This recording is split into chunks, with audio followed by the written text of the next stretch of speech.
Innovators invest heavily in experiential capital. And what is it? Well, experiential capital is simply cumulative experience. The more experience I build up in trying new ideas, the more experiential capital I build up. And the more experiential capital I build up, the better positioned I am to deal with this fast-paced future. What innovators do is they go out and they try a number of small-scale projects simply to build up their capabilities.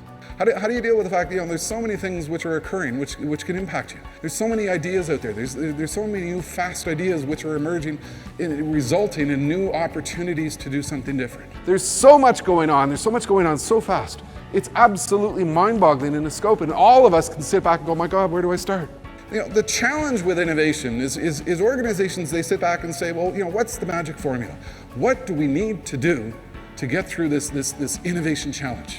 And what we need to do is we need to get in and get our feet wet and begin working with this stuff. We're going to start to continue to work with a number of small-scale projects to beef up our experience, and we're going to learn to scale that experience. We might not get it right the first time. We might fail. We might try a dozen things and one of them will work. But of those dozen things, we have taken a dozen project teams or a dozen people or a dozen regions, and we have built up their experience.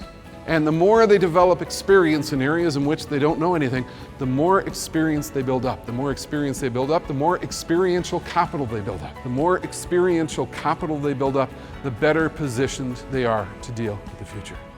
Organizations in the 21st century will succeed through the depth of their financial capital, but they will succeed as well in terms of how much experiential capital they build up.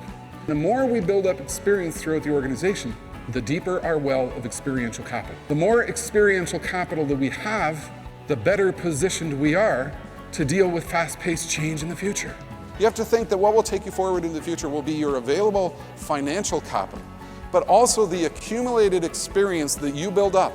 Investing in experiential capital, making the conscious decision to invest in experiential capital is one of the most important things that you can do.